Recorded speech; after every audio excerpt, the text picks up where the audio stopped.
Hi everyone! Agora nós vamos ter a nossa revisão. Eu vou passar para vocês algumas revision tips, que são dicas de revisão, algo que eu sempre gosto de fazer, considerando também que muitos de vocês também não acessaram as atividades no Classroom e no Duolingo, especialmente no Duolingo. E na verdade nós nem tivemos muita coisa esse bimestre por causa das várias outras atividades, né? Teve a feira, simulado, a semana do estudante, mas o pouco que foi passado lá vai ser a base para a prova, ok? Então eu vou começar aqui com uma atividade, a primeira atividade que eu passei no Classroom nesse bimestre, que é uma atividade para trabalhar o Present Perfect, né? Eu expliquei esse conteúdo com vídeo, se vocês quiserem também revisar o vídeo é uma boa ideia.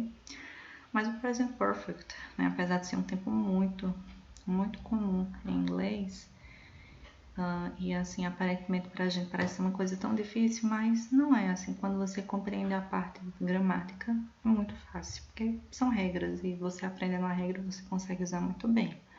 O que é mais difícil seria a explicação, o entendimento, né, de quando você usaria aquele tempo verbal. Mas nós não vamos nos alongar muito nisso, a gente vai ver realmente mais a estrutura gramatical. Então, o que é o Present Perfect? É um tempo verbal que liga o passado ao presente, geralmente é isso, tá? Liga o passado ao presente, você pode ter outro entendimento também. Mas geralmente se refere a ações que começaram no passado e ainda fazem parte do seu presente.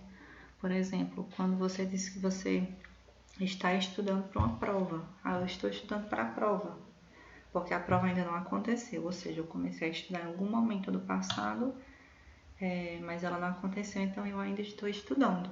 Percebo que em português é muito comum a gente usar estudando, com esse ando no final. Só que esse ando no final é o ing em inglês, que é característico dos tempos contínuos, certo? Quando eu falo que, por exemplo, eu estou trabalhando, I am working, você usa ing. Só que a gente não está usando, nós não vamos usar ing aqui, porque aqui não tem sequer o nome do tempo, é contínuo, o nome não é, o nome é perfeito, present perfect. Então é outra coisa.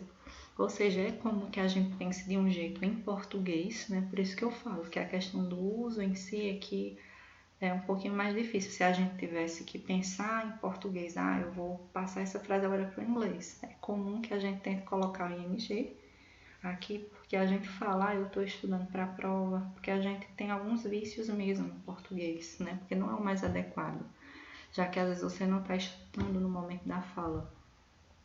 Em inglês, você diz que você diria, eu tenho estudado para a prova, certo? Ao invés de eu estou estudando, eu tenho estudado, ou seja, vai acontecer a prova, eu estou me preparando, ou seja, eu tenho estudado para a prova.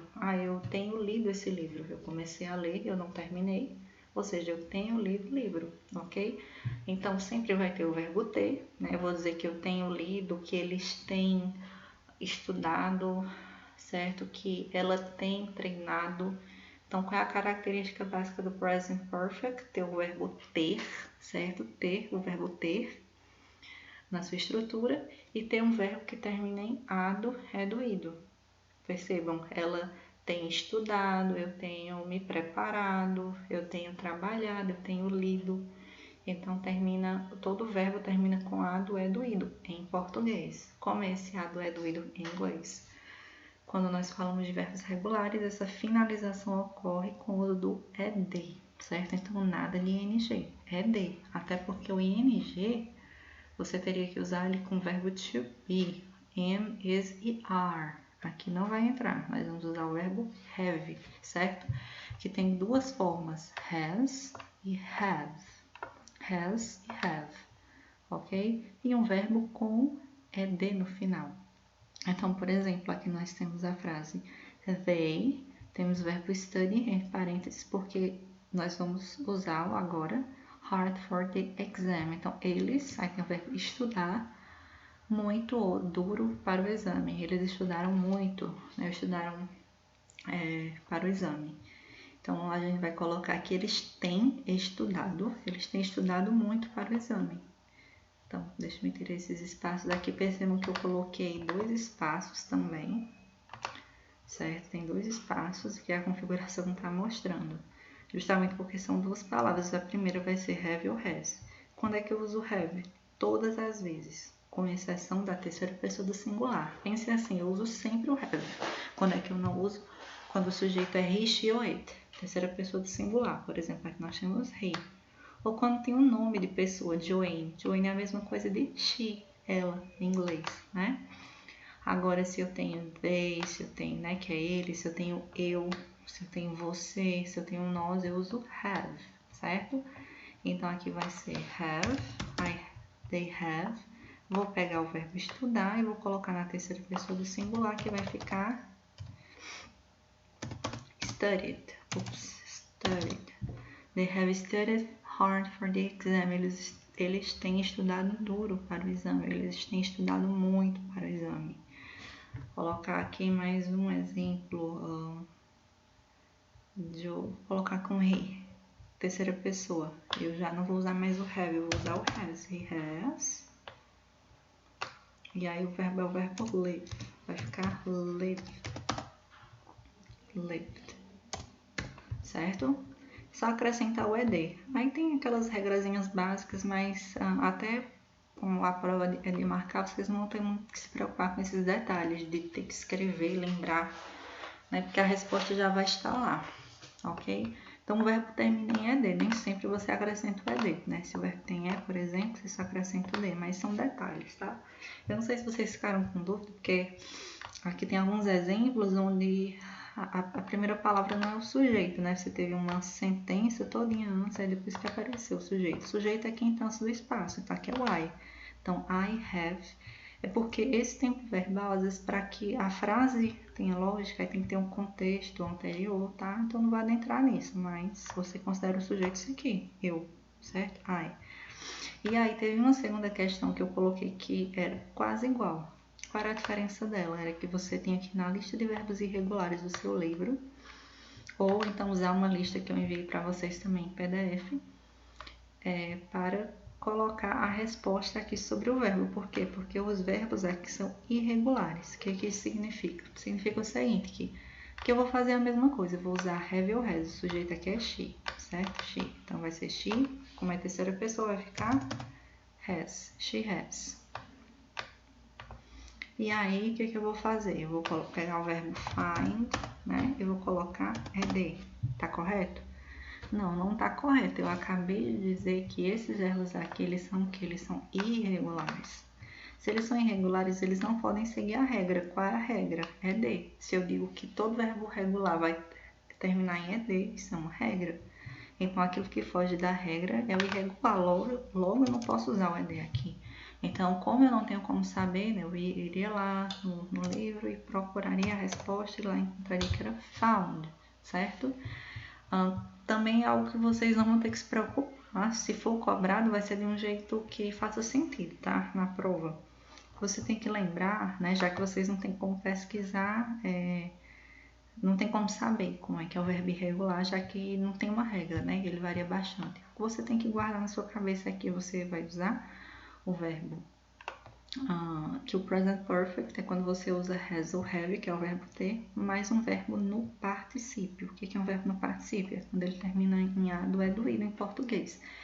E em inglês, quando ele é regular, ele termina em ed, tá? É muito provável que só caia regular mesmo na prova, certo? E vamos ver o que mais que nós vimos. Reescreva as frases nas formas negativa e interrogativa. Também é algo muito fácil. Vou pegar e vou resolver também um exemplo daqui. Como é que é uma frase negativa? Uma frase negativa é quando eu uso not. Então, pra vocês verem como é fácil, né? Eu vou até pegar aqui e vou copiar a mesma frase para facilitar a minha vida também. I have worked at Central Bank since 2007.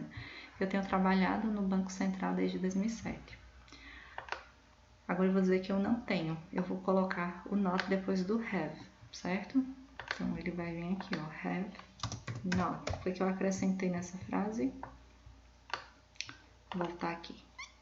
Eu vou acrescentar o not, certo? Então have not. Ou eu posso usar a forma contraída, que é quando eu junto O que vai sumir aqui? Vai sumir o O.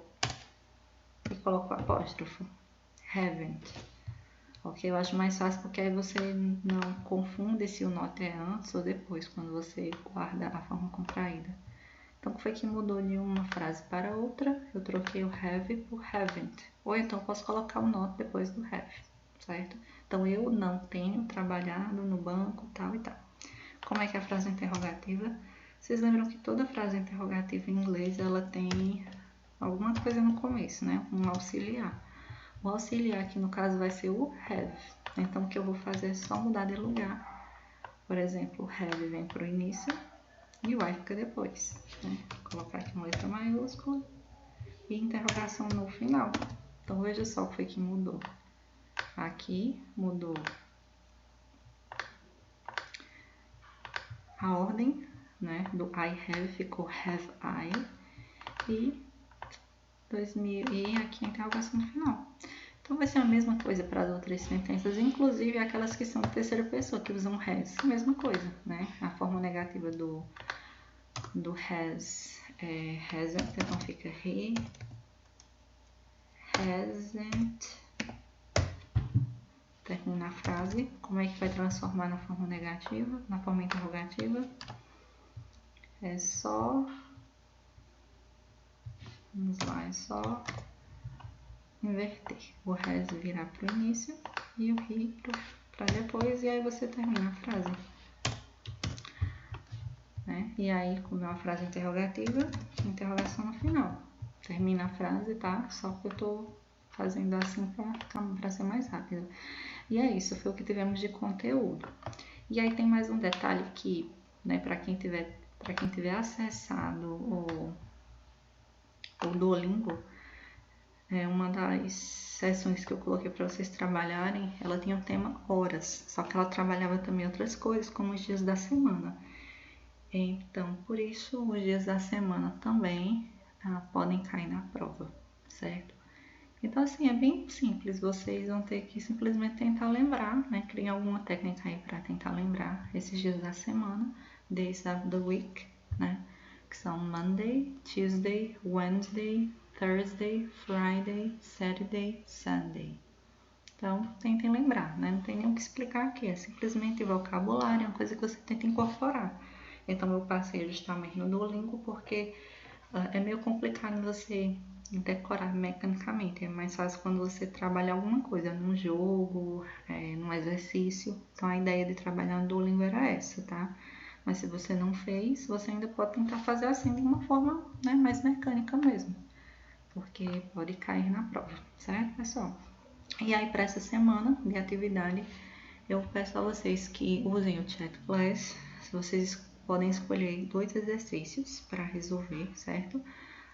Pode ser da escolha de vocês, a série que vocês quiserem, né? Vocês veem que vocês podem escolher de 6º a 9º ano ensino médio. Então, não precisa ser necessariamente no ensino médio. Vocês podem escolher uma série anterior, né? Que provavelmente o exercício vai ser mais fácil. Inclusive tem exercícios sobre o Present Perfect, sobre dias da semana também, mas pode ser sobre qualquer outra coisa. Então, um exercício é quando você entra lá e você seleciona aquela letra, né? Eles dão uma lista, às vezes você tem que selecionar outra coisa mais específica e aí começa, aparece o seu nome competindo com outra pessoa de outro estado, geralmente, e aí quando termina aparece a sua pontuação, né? Geralmente são 6, 7, 8 perguntas. E aí, isso é um exercício. Então, tentem fazer isso pelo menos 2 vezes. Em 5 minutos vocês conseguem fazer isso, certo? Então, uma atividade assim, bem simples, bem leve para essa semana, né? E aí, o resto do tempo vocês utilizam para revisar, né, inglês e as outras matérias que vocês têm aí para fazer a prova na próxima semana, ok? Ok, isso é tudo por hoje. Tchau!